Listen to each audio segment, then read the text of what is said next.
Un mito intemporal. Fue el acontecimiento religioso más importante de la religión mesopotámica durante los siguientes 3000 años. O un hecho histórico. Los efectos de una bomba atómica en cada metro de su trayectoria. El fin del mundo. Para algunos, cuestión de fe. Es un conflicto global entre Dios y las fuerzas del mal. Para otros, una certeza científica. Es solo cuestión de tiempo que esos dos elementos confluyan. Y para un hombre, simplemente una elección. Empecé a dar órdenes. La mitad de la población destruida de inmediato. Apocalipsis. Es inevitable.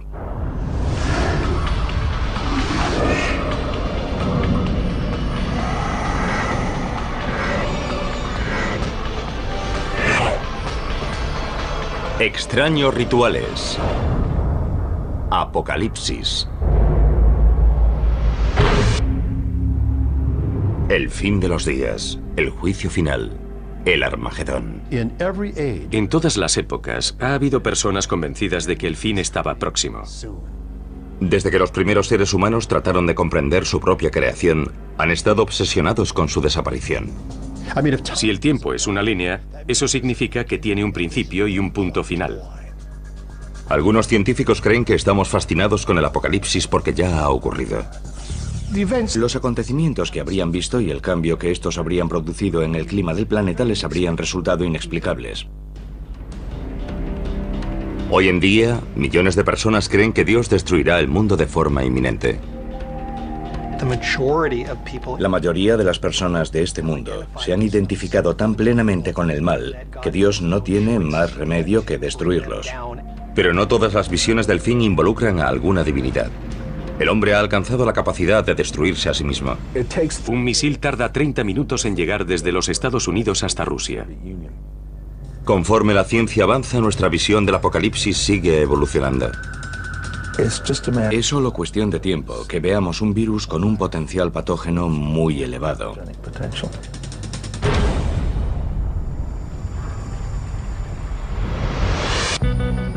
Desde que existen las civilizaciones, algunas han sido devastadas por sus enemigos más pequeños y letales. Los virus. La peste de Justiniano doblegó al Imperio Bizantino en 541, matando hasta 10.000 personas al día en Constantinopla.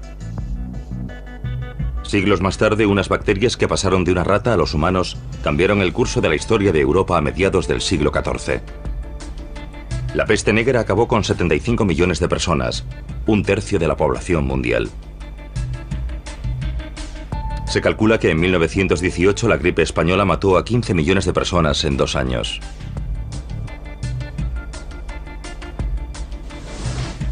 Han fallecido más personas por causa de los virus que por la suma de todas las guerras y los desastres naturales. Sin embargo, olvidamos constantemente el pasado, como si no quisiésemos afrontar la posibilidad de una pesadilla futura. Un apocalipsis vírico capaz de provocar la extinción de la humanidad.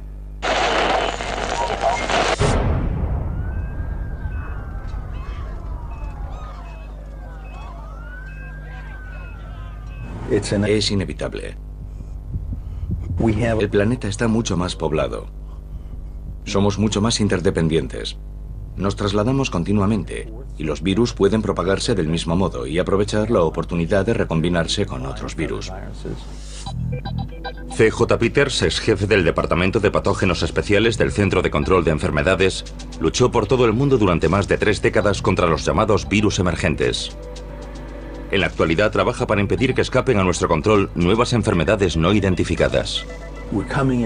Cada vez tenemos más contacto con el mundo natural que nos rodea, especialmente con monos, que son cazados en la selva y consumidos como alimento.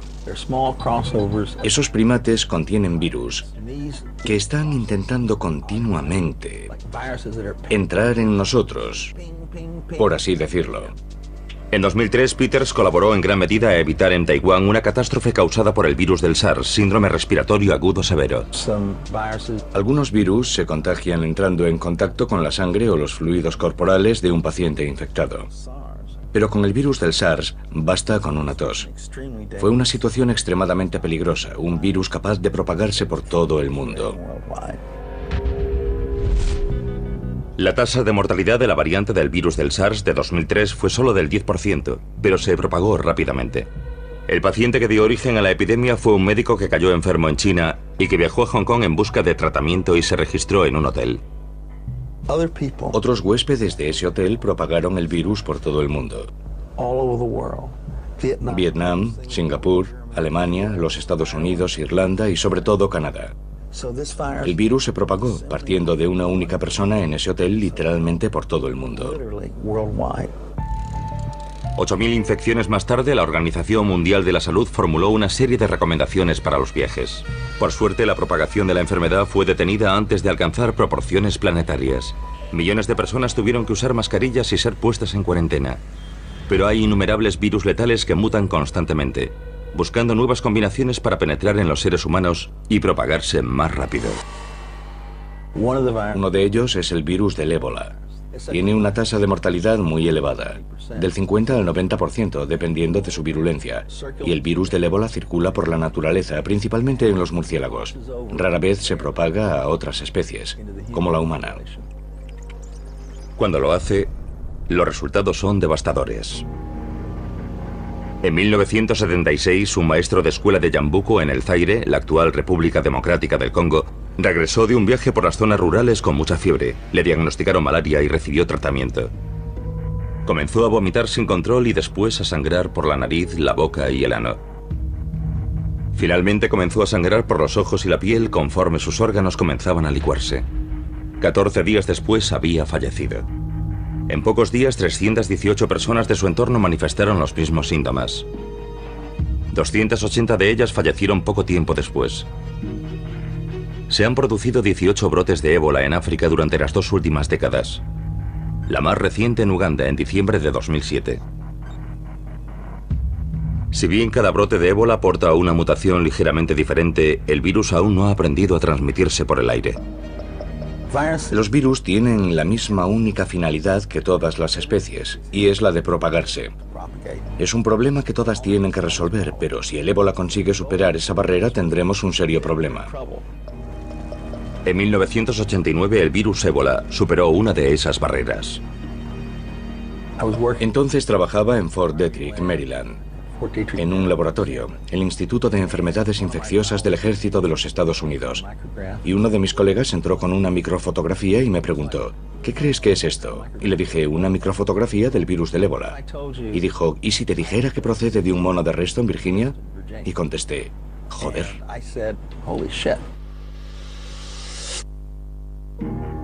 En 1989, el virus más mortífero del mundo, el ébola, apareció en el continente americano, en Reston, Virginia. Cuando nos enfrentamos a una enfermedad para la cual no tenemos tratamiento ni vacuna, debemos tomar medidas extremas. El virus se estaba propagando desde un centro de cuarentena de monos. Organizamos un grupo de personas del laboratorio que tenían experiencia en el trabajo con virus de riesgo de nivel 4. Al principio se propagaba de la misma manera que las cepas humanas del virus del ébola se propagan en África. Intentamos por todos los medios analizar la propagación de sala en sala. Estaban reutilizando agujas y jeringuillas de un mono a otro. Interrumpimos esa práctica en la instalación y siguió extendiéndose. Era evidente que lo que estábamos haciendo para evitar su avance no estaba funcionando. La única explicación posible era que el virus se estuviese propagando a través de los conductos de ventilación. Se propagaba por el aire como la gripe. Cundió el pánico. Las autoridades estatales y locales cooperaron con la División del Ejército y del Centro de Control de Enfermedades para poner en marcha una contención absoluta. No hubo infecciones en seres humanos, pero si un virus del ébola que se propagase por el aire hubiese salido de aquellas instalaciones, las consecuencias hubiesen sido inimaginables. Temíamos que aquel virus pudiese ser infeccioso no solo para los monos, sino también para los humanos. Entonces no teníamos forma de saber lo peligroso que era. De modo que suministramos a todos los monos un anestésico y los incineramos. No había otra opción. Fue triste, pero tuvieron que morir 500 monos para contener aquel virus. El brote parecía haber terminado. Como precaución, todos los empleados del laboratorio fueron examinados en busca de infecciones. Después de limpiar todo el lugar, resultó que algunos de los cuidadores mostraban indicios de infección del virus. pero no enfermaron. Se trataba de una cepa poco frecuente del virus del ébola que parecía poco virulenta para los seres humanos, pero muy virulenta para los monos. El ébola había encontrado la forma de propagarse por el aire e incluso infectar a las personas, pero por alguna razón había perdido la capacidad de hacer que enfermasen, algo que ya había logrado antes. ¿Cuándo podría tardar un virus como el ébola en añadir un arma más a su arsenal y alcanzar la capacidad de desencadenar un apocalipsis vírico a escala planetaria? Si analizamos los brotes de nuevas versiones de enfermedades ya conocidas y de enfermedades nuevas, vemos que sin duda han aumentado en los últimos 50 años. Personalmente creo que seguirán aumentando y que también su porcentaje seguirá aumentando. Los factores que causan esos brotes están creciendo y lo están haciendo de forma exponencial. Todos. El transporte aéreo, el transporte marítimo, el tiempo. Todos los factores están creciendo de forma exponencial y eso aumenta las probabilidades de que surjan nuevas enfermedades. No sabemos el número de virus diferentes que hay en el mundo. Sabemos que hemos contado e identificado unos 2000 aproximadamente. Ese es el número de virus que conocemos. Y millones y millones y millones de copias de cada uno en cada uno de ellos se están reproduciendo y dando lugar a mutaciones, minuto a minuto.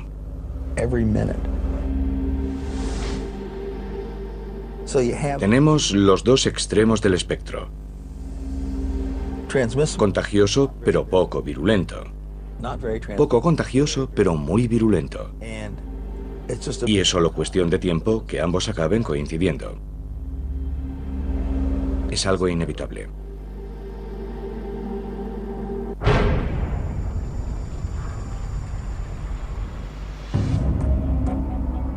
Quizá la versión más aceptada del apocalipsis sea la de una destrucción causada por Dios. En todos los años y todas las décadas, en todo momento, hay personas en algún lugar del mundo con carteles diciendo que el fin se acerca. Vendamos nuestras posesiones y huyamos a las montañas. El judaísmo, el cristianismo y el islam comparten una visión del fin. Un día del juicio final durante el cual el mundo será destruido y los elegidos lograrán la vida eterna. Esa concepción apocalíptica que tanto ha influido en el judaísmo, el cristianismo y el islam procede en parte de la antigua Persia, de los antiguos zoroastrianos. Los zoroastrianos de aquella época a menudo tenían una concepción dualista. El mundo es el campo de batalla de la lucha entre el bien y el mal.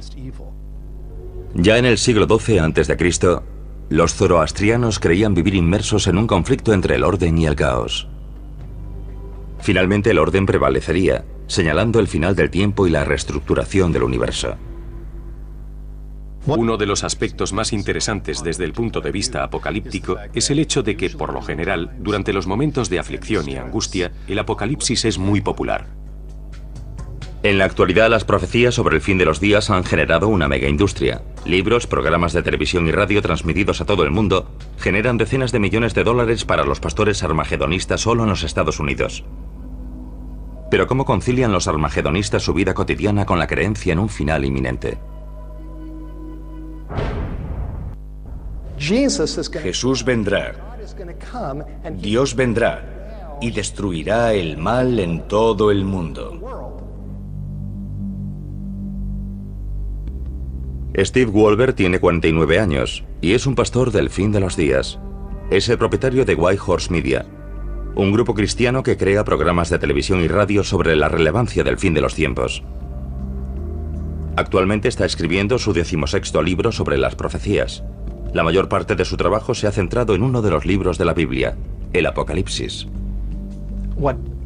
Lo que captó mi interés no fue solo la historia de su vida, sino el libro del Apocalipsis y el concepto de que las profecías no solo predijeron que vendría una vez, sino que regresaría. El mal está por todo el mundo. En el Apocalipsis hay misterios que necesitamos comprender. Existen organizaciones cristianas por todo el país, yo diría que cientos, y muchas de ellas se centran en las profecías, como la nuestra. Pero nosotros creemos que muchas de ellas no comunican una información precisa.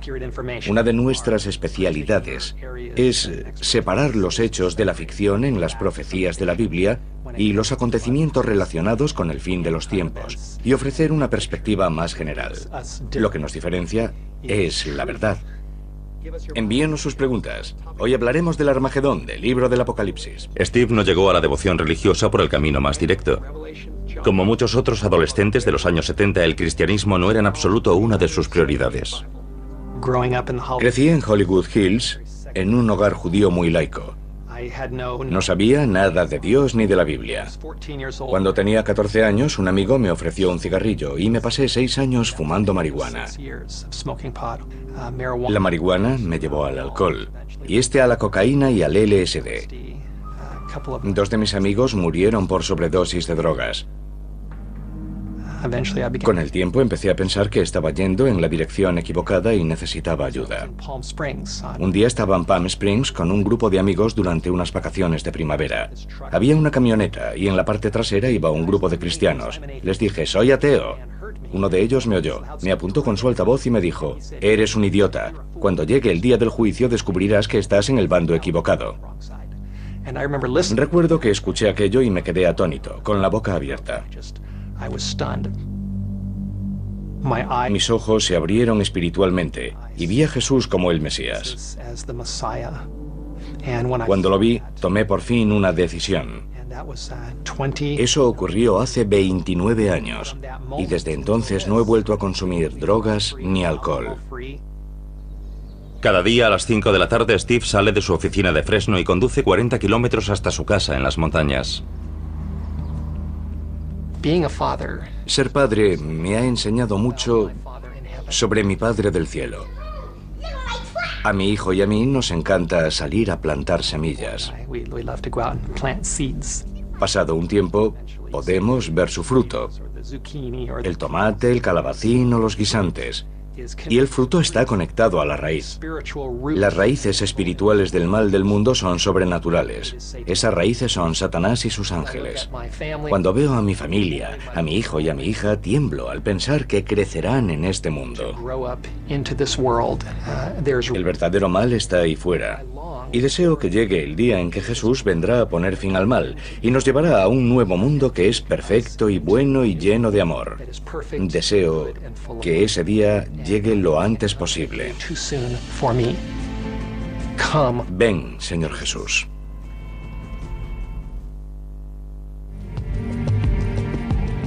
Steve Wolber lleva casi 30 años interpretando la Biblia como una receta para el fin del mundo. Y no podría estar más entusiasmado al respecto. Steve se reúne periódicamente con otros pastores del fin de los tiempos en una mesa redonda para poner de manifiesto que las profecías bíblicas sobre el fin del mundo están ocurriendo ahora mismo. Sabemos por Lucas 21 que Jesús predijo que habría indicios, que se producirían grandes acontecimientos no solo en la tierra, sino en el mundo que nos rodea, que nos están diciendo que el gran día está próximo. Mateo 24 nos ofrece una verdadera lista. El versículo 6 nos dice, y oiréis de guerras y rumores de guerras, y habrá pestes y hambrunas y terremotos en diferentes lugares. Ya lo estamos viendo. Ha habido un terremoto en China. Creo que han quedado 80.000 personas bajo los escombros. Hay quien dirá que ya hemos sufrido terremotos y guerras antes, pero creo que en estos tiempos los estamos viendo con más frecuencia. En todo el mundo se están produciendo simultáneamente una sucesión de desastres cada vez mayores. Centrémonos en Lucas 25, en el rugido del mar y las olas. Jesús nos dice que los corazones de los hombres les fallarán por miedo, y la principal causa de muerte en los Estados Unidos son las enfermedades cardíacas. Y nos dice que Babilonia, la potencia llamada Babilonia, trataría de unir de nuevo al mundo. Si alguien ha hecho 10 predicciones y 9 de ellas se han cumplido, Sería un buen indicador de que la 10ª también está en camino. Y en Lucas 21 Jesús dice: cuando veáis ocurrir todas estas cosas, sabed que está cerca, incluso a las puertas. Ya casi es el momento. Tras décadas de investigación, Steve Wohlberg cree saber la gran verdad sobre cómo se desarrollará el fin de los tiempos. Se trata de un conflicto global entre Dios y las fuerzas del mal. En algún momento se producirá algún tipo de crisis global. Cuando todos hayan escogido entre Dios y el diablo, se cerrará una puerta en el cielo. Y la Biblia dice: y los reunió en el lugar llamado Armagedón, y las ciudades de las naciones cayeron. Y eso incluye Tokio, Moscú, París, Los Ángeles, incluso Roma. Aparecerá una señal en el cielo. La gente mirará hacia arriba y pensará: ¿es un pájaro? ¿Es un avión? ¿Es un satélite? ¿Qué es? Se acercará más y más, y será nada menos que Jesucristo llegando en un caballo blanco para liberar a su pueblo y rescatar a los que se han levantado por él, rodeado de ángeles, miles de millones de ángeles. La trompeta sonará, los ángeles invadirán la atmósfera y luego reconstruirá un nuevo cielo y una nueva tierra. A ver, cariño, ¿quieres que coja yo la caña? La triste realidad es que la mayoría de la gente de este mundo se ha identificado tanto con el mal, que Dios no tendrá más remedio que acabar también con ellos. A pesar del sombrío futuro, Steve ha logrado equilibrar su vida laboral y familiar. No puedo aislarlos totalmente. Quiero prepararlos, quiero darles formación. No soy de los que huyen de la realidad. El último día Dios no nos juzgará según nuestra religión. Dios juzgará al mundo según unas normas básicas, el bien y el mal. Esto es lo que me ha enseñado lo que está bien y lo que está mal. Mi hijo es consciente de que cuando llegue Jesús, todo el mundo arderá y creará un mundo nuevo. Y yo le digo que será genial y que estamos deseando verlo. Esa es la buena noticia. No temo el Armagedón. Rezo al Señor. Si eso es lo que hace falta para poner fin al mal, adelante. Estoy listo.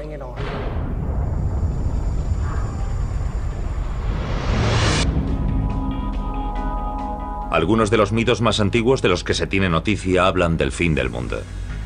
La literatura apocalíptica ha sido utilizada en todas las épocas por diversos tipos de creyentes en todo tipo de formas. Se ha utilizado como una especie de garrote para asustar a la gente. El diluvio de Noé, la destrucción del templo de Salomón, la caída de las murallas de Jericó. Hay innumerables ejemplos de la ira de Dios castigando a los impíos. Todo este simbolismo es una forma de hablar sobre un acontecimiento que hará temblar la Tierra y el cosmos. Porque, después de todo, lo que se nos dice es que se producirá una intervención divina, y eso tiene que ser importante. Pero una de las historias sobre destrucción divina destaca sobre todas las demás, la de Sodoma y Gomorra. En ella se nos dice que Dios las borró de la faz de la tierra. Las ciudades de Sodoma y Gomorra probablemente están bajo las aguas poco profundas del sur del Mar Muerto. No tenemos ninguna prueba irrefutable de la existencia de esas ciudades, salvo bloques de sal y cosas parecidas. Según la Biblia, los habitantes de Sodoma y Gomorra tentaron la ira de Dios. La Biblia dice que Sodoma y Gomorra se habían entregado a la carne y a la inmoralidad, y que Dios destruyó ambas ciudades enviando fuego y azufre por causa de tal corrupción. Aunque no sepamos dónde están las ciudades de Sodoma y Gomorra, su historia pervive. A principios del año 2000, un afortunado descubrimiento científico aportó un nuevo capítulo a la historia de Sodoma y Gomorra. El astrónomo Mark Hensel y el ingeniero Alan Bond solían quedar para tomar una cerveza y charlar sobre viejos mitos. Alan y yo trabajábamos juntos en el desarrollo de cohetes, y al principio solo era algo que hacíamos para entretenernos. Una noche en el bar oí hablar del mito de Faetón. Según la mitología griega, Faetón era hijo de Helios, el dios del sol. Faetón iba a reunirse con su padre y voló con su carro celestial demasiado cerca de la Tierra. Parte de la Tierra resultó calcinada y finalmente el carro se estrelló matando a Faetón. Platón escribió acerca del mito de Faetón en el Timeo, su tratado teórico sobre física universal. Platón deja muy claro que el mito de Faetón no es un mito, sino algo que ocurrió realmente. Un sacerdote egipcio contó a uno de los antepasados de Platón que los objetos celestes son inestables y a veces ocurren esas cosas.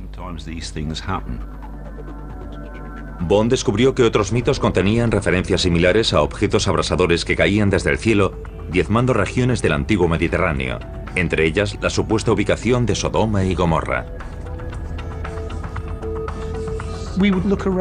Buscamos otros mitos y leyendas que pudiésemos relacionar con ella e intentamos agruparlos según el lugar en donde ocurrían o el aspecto que pudo haber tenido un fenómeno celeste para dar lugar a un mito de este tipo.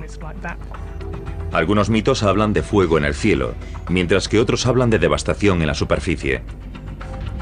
Uno de estos mitos es la historia de Deméter, la diosa griega de la cosecha. Cuando su hija Perséfone fue raptada por Hades, el señor del inframundo, Deméter la buscó en vano por la tierra. Descuidó su deber de cuidar los cultivos y su pena dejó un rastro de tierra abrasada. La teoría de Alan y Marr era que muchos de estos mitos se refieren a un único cataclismo que sucedió hace milenios, y las antiguas leyendas podrían, de hecho, haberse originado tras el impacto de un asteroide con la Tierra. Mark y Alan estudiaron el firmamento, analizando imágenes de satélite de la NASA en busca de impactos que respaldasen su teoría. Alan tiene un conjunto de programas que desarrolló para otro proyecto y pueden ofrecer una imagen en la que vemos la trayectoria de objetos cruzando el cielo. Pero no tenían constancia de un cráter de impacto en el Mediterráneo. Entonces vieron un misterioso accidente geológico en los Alpes austriacos, cerca de la ciudad de Keffels. Un deslizamiento de tierra de 5 kilómetros de longitud y medio kilómetro de profundidad. No es el rastro habitual del impacto de un asteroide, pero podría ser el resultado de un objeto que hubiese llegado con una trayectoria muy baja. Hemos aprendido que algunos de estos objetos de baja densidad se fragmentan en la atmósfera y no dejan un cráter, pero pueden causar graves daños en la superficie. Cuando conoces la trayectoria con la que pudo llegar ese objeto, te das cuenta de que en ese lugar ocurrió algo muy especial. Era una buena teoría, pero Bond y Hemsel carecían de pruebas suficientes para llevarla del bar a la opinión pública.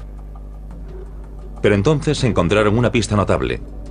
La imagen de una antigua tablilla sumeria del Museo Británico conocida como el Planisferio.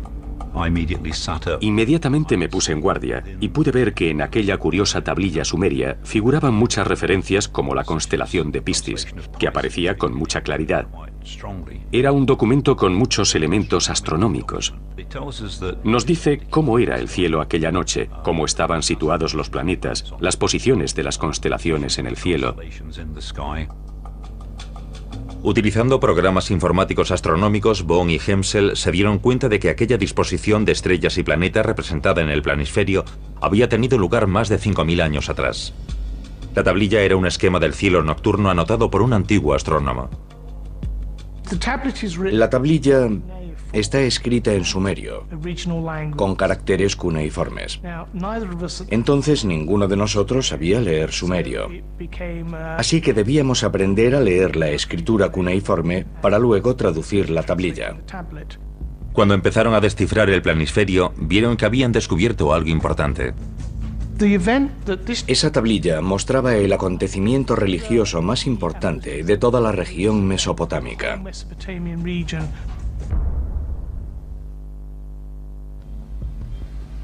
Dos científicos británicos seguían el rastro de un antiguo impacto de asteroide que había devastado el Oriente Próximo y que podía ser la fuente de decenas de leyendas apocalípticas, entre ellas la destrucción de Sodoma y Gomorra.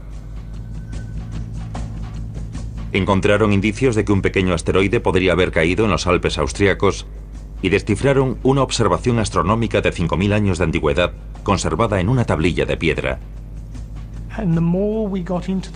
Cuanto más investigábamos la tablilla, más nos convencíamos de que en una mitad figuraban observaciones normales de un cielo de madrugada y en la otra la observación de nuestro asteroide cayendo hacia la Tierra.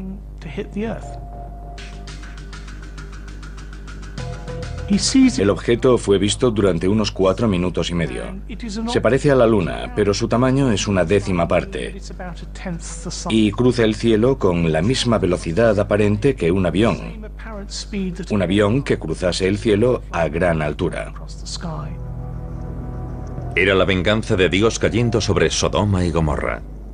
Un asteroide con un diámetro de más de 1 kilómetro acercándose a la Tierra a 14 kilómetros por segundo. Creamos un programa informático que da una imagen de este objeto cruzando el cielo.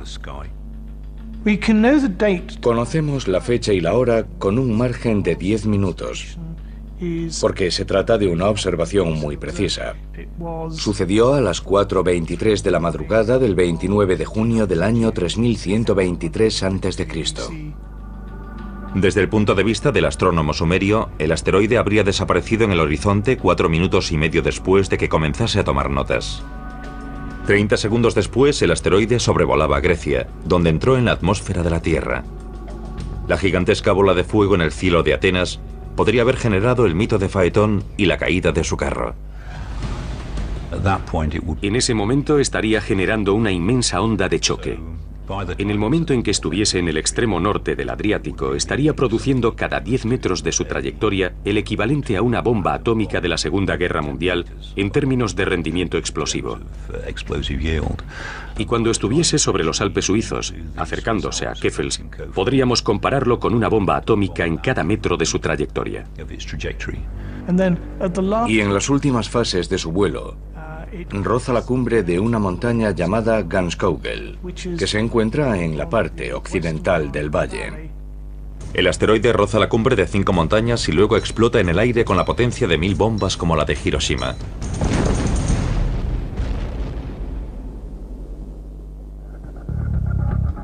El valle que rodea Keffels sufre un gigantesco desplazamiento de tierra. Pero los efectos más devastadores aún están por llegar. El fenómeno más llamativo que se produciría tras la explosión sería una gran columna de humo. Gran parte del material que formaba el objeto, tal vez incluso alguno que formaba parte del suelo, caería por la columna de humo. Según cálculos aproximados, la columna de humo ascendería unos 900 kilómetros hacia el espacio y no caería en forma de polvo inofensivo al entrar de nuevo en la atmósfera. Produciría un enorme aumento de calor en la superficie, quizá en unos 2000 kilómetros cuadrados o incluso más. La temperatura podría haber ascendido hasta alcanzar la combustión, incendiándolo todo. Personas que estuviesen a la intemperie, objetos de madera, tejados de casas, ese tipo de cosas. La columna de humo abrasador habría causado estragos en el sur del Mediterráneo. El fuego y los escombros habrían causado una destrucción masiva de tierras y cultivos, algo que podría haber dado origen al mito de Demeter. Pero una región se llevó la peor parte. Sodoma y Gomorra se encontraban en el epicentro del desplome de la columna de humo. Los acontecimientos que habrían presenciado y el cambio que habría sufrido el clima del planeta les habrían resultado inexplicables. Según parece, sin duda en el mundo griego y el mesopotámico, y posiblemente en el mundo egipcio, la gente modificó esencialmente su religión y su dios principal. Surgieron mitos. Los antiguos dioses murieron y otros nuevos ocuparon su lugar. Los supervivientes habrían buscado una razón por la cual Dios habría hecho llover fuego sobre ellos. Algunos habrían culpado a sí mismos y habrían cuestionado su moralidad.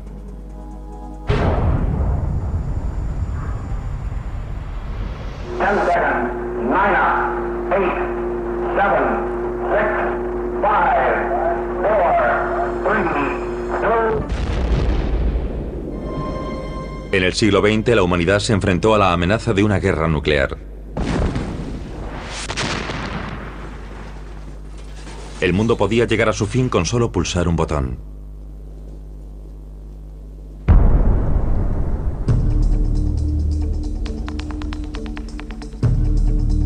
Las mentes que crearon el arma definitiva creían que sería la clave para lograr la paz en la Tierra.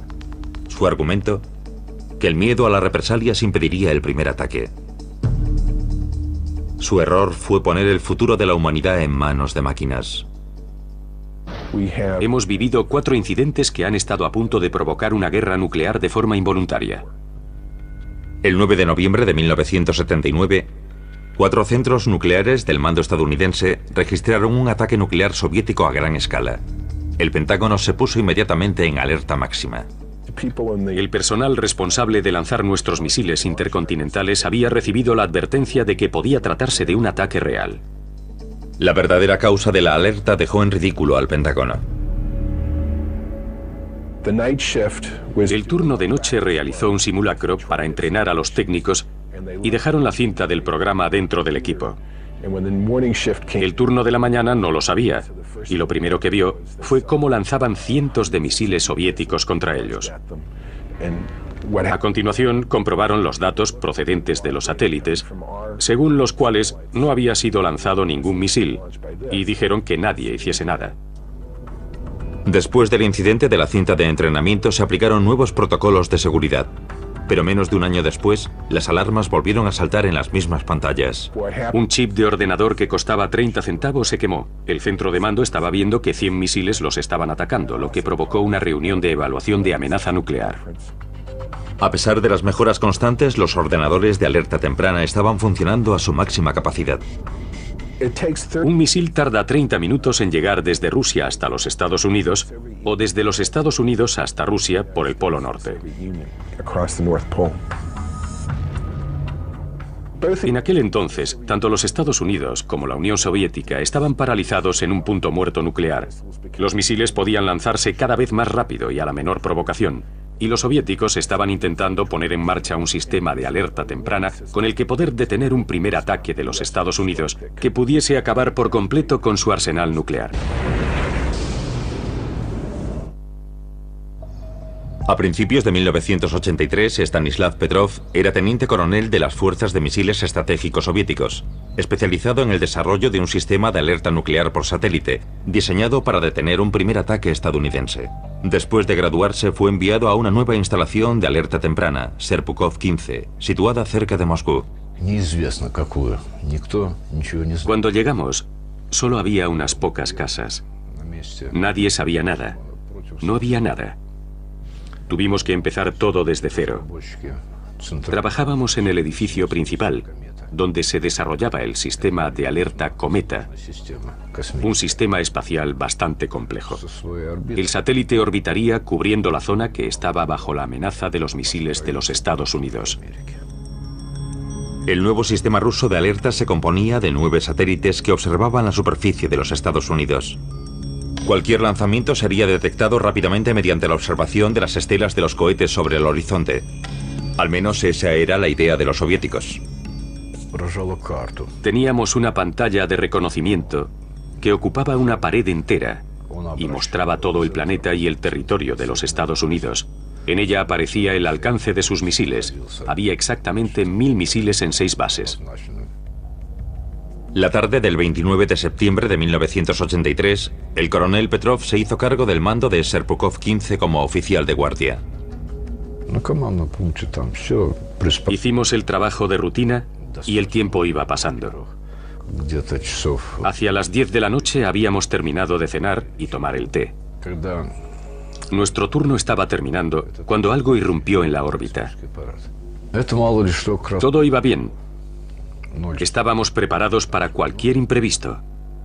Y sucedió uno de esos imprevistos.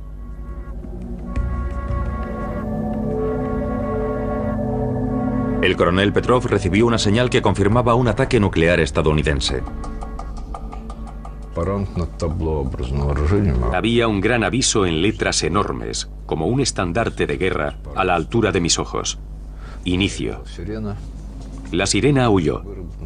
Empezaron a llegar informes sobre el lanzamiento de un misil desde los Estados Unidos de América. La primera reacción fue de sorpresa. Acababa de ocurrir algo para lo que debíamos estar preparados. Tenía delante un indicador y a su izquierda se iluminó el alcance de uno de los misiles estadounidenses. Junto a él aparecía un 1 que indicaba el lanzamiento de un misil. El nivel de probabilidad estaba al máximo. El ordenador soviético de alerta temprana tenía que superar 30 niveles de control de seguridad antes de confirmar el lanzamiento de un misil. El equipo se apresuró a comprobar la autenticidad de la señal. Solo disponían de 28 minutos hasta el impacto. Empecé a dar órdenes.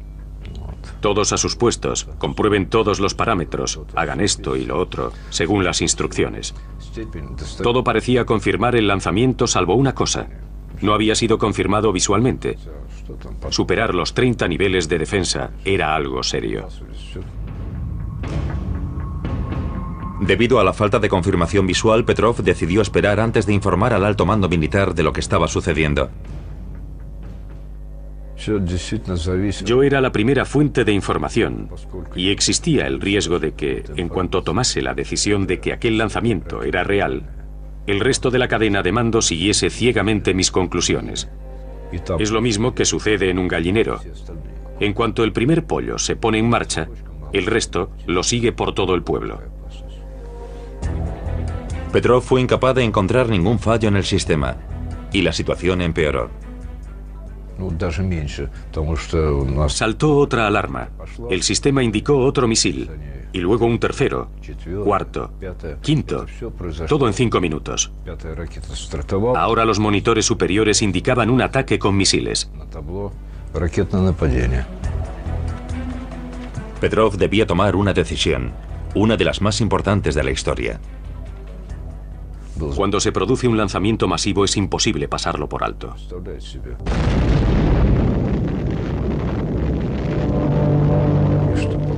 La mitad de la población es destruida de inmediato. Habían pasado ya 12 minutos. Si Petrov hubiese informado entonces al alto mando, este solo habría dispuesto de unos minutos para aconsejar al secretario general Yuri Andropov si debía lanzar un contraataque. Tuve que tomar una decisión. Decidí que era una falsa alarma. Finalmente decidí que sería menos perjudicial clasificar los cohetes detectados como falsas alarmas.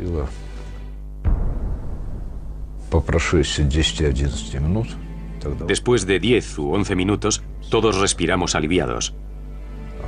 Las estaciones de radar sobre el horizonte no encontraron nada, y la decisión que había tomado fue confirmada. Había sido una detección falsa. La detección falsa había sido causada por una alineación poco frecuente de luz solar que la Tierra había reflejado en las lentes del satélite. El incidente avergonzó al mando militar del ejército soviético. Petrov se convirtió en el chivo expiatorio y fue jubilado anticipadamente. En enero de 2006, Petrov fue homenajeado en una ceremonia celebrada en la sede de las Naciones Unidas. La prensa occidental lo consideró el hombre que salvó el mundo. Otra de las razones por las que el fin del mundo despierta tanta fascinación en la actualidad es el hecho de que cada vez somos más conscientes de todas nuestras interesantes y en ocasiones diabólicas posibilidades para acabar con nosotros mismos. Todos sabemos algo sobre armas de destrucción masiva, sobre la guerra nuclear, sobre enfermedades terribles que pueden diezmar una población. Hoy sabemos más acerca de todo ello de lo que jamás supimos en el pasado. Al margen de cualquier convicción religiosa, sabemos que existen formas de destruirnos a nosotros mismos.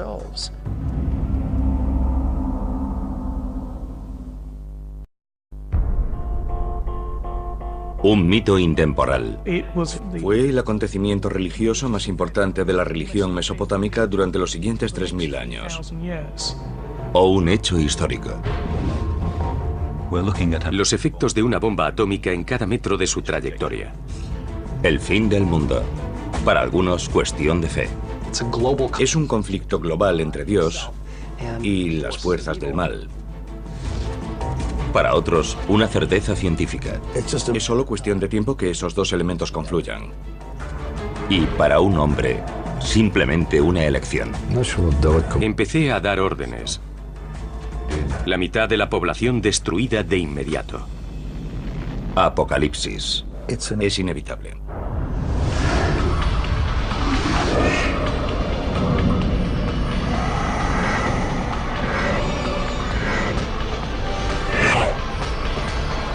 Extraños rituales. Apocalipsis. El fin de los días. el juicio final, el Armagedón. En todas las épocas ha habido personas convencidas de que el fin estaba próximo. Desde que los primeros seres humanos trataron de comprender su propia creación, han estado obsesionados con su desaparición. Si el tiempo es una línea, eso significa que tiene un principio y un punto final. Algunos científicos creen que estamos fascinados con el apocalipsis porque ya ha ocurrido. Los acontecimientos que habrían visto y el cambio que estos habrían producido en el clima del planeta les habrían resultado inexplicables.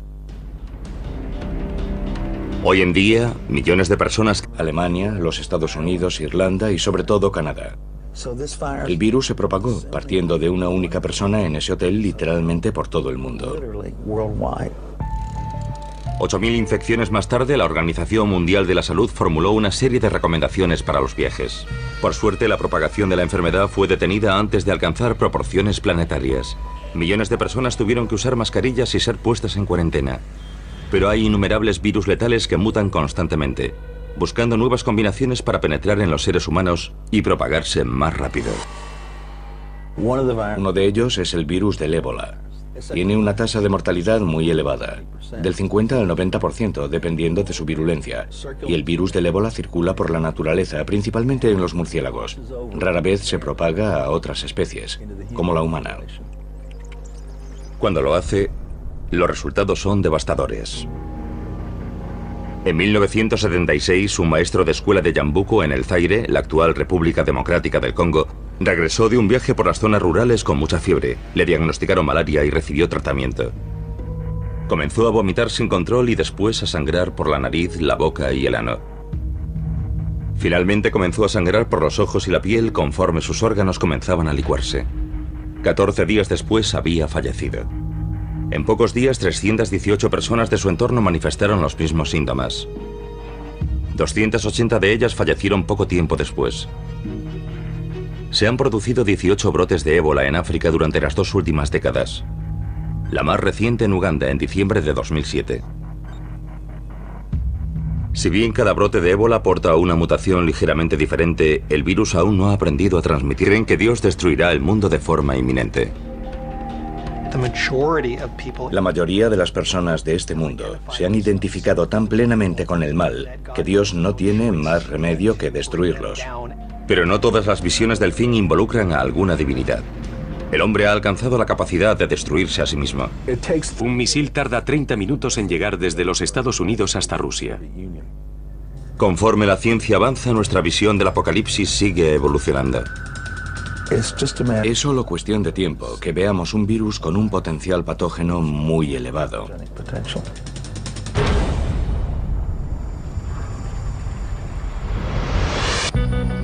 Desde que existen las civilizaciones, algunas han sido devastadas por sus enemigos más pequeños y letales: los virus. La peste de Justiniano doblegó al Imperio Bizantino en 541, matando hasta 10.000 personas al día en Constantinopla. Siglos más tarde, unas bacterias que pasaron de una rata a los humanos cambiaron el curso de la historia de Europa a mediados del siglo XIV.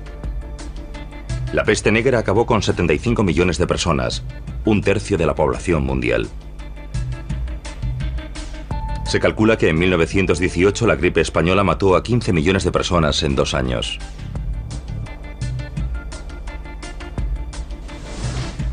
Han fallecido más personas por causa de los virus que por la suma de todas las guerras y los desastres naturales. Sin embargo, olvidamos constantemente el pasado, como si no quisiésemos afrontar la posibilidad de una pesadilla futura. Un apocalipsis vírico capaz de provocar la extinción de la humanidad.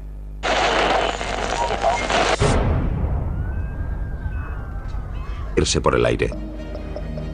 Los virus tienen la misma única finalidad que todas las especies, y es la de propagarse. Es un problema que todas tienen que resolver, pero si el ébola consigue superar esa barrera, tendremos un serio problema. En 1989, el virus ébola superó una de esas barreras. Entonces trabajaba en Fort Detrick, Maryland, en un laboratorio, el Instituto de Enfermedades Infecciosas del Ejército de los Estados Unidos. Y uno de mis colegas entró con una microfotografía y me preguntó: ¿qué crees que es esto? Y le dije: una microfotografía del virus del ébola. Y dijo: ¿y si te dijera que procede de un mono de Reston, Virginia? Y contesté: joder.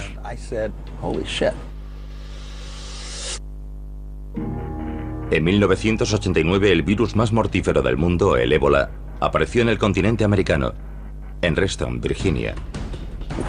Cuando nos enfrentamos a una enfermedad para la cual no tenemos tratamiento ni vacuna, debemos tomar medidas extremas. El virus se estaba propagando desde un centro de cuarentena de monos. Organizamos un grupo de personas del laboratorio que tenían experiencia en el trabajo con virus de riesgo de nivel 4. Al principio se propagaba de la misma manera que las cepas humanas del virus del ébola se propagan en África. Intentamos por todos los medios analizar la propagación de sala en sala. Estaban reutilizando agujas y jeringuillas de un mono a otro. Interrumpimos esa práctica en la instalación y siguió extendiéndose. Era evidente que lo que estábamos haciendo para evitar su avance no estaba funcionando. La única explicación posible era que el virus se estuviese propagando a través de los conductos de ventilación. Se propagaba por el aire como la gripe. Cundió el pánico. Las autoridades estatales y locales cooperaron con... Es inevitable. El planeta está mucho más poblado. Somos mucho más interdependientes. Nos trasladamos continuamente y los virus pueden propagarse del mismo modo y aprovechar la oportunidad de recombinarse con otros virus. C.J. Peters, ex jefe del Departamento de Patógenos Especiales del Centro de Control de Enfermedades, luchó por todo el mundo durante más de 3 décadas contra los llamados virus emergentes. En la actualidad trabaja para impedir que escapen a nuestro control nuevas enfermedades no identificadas.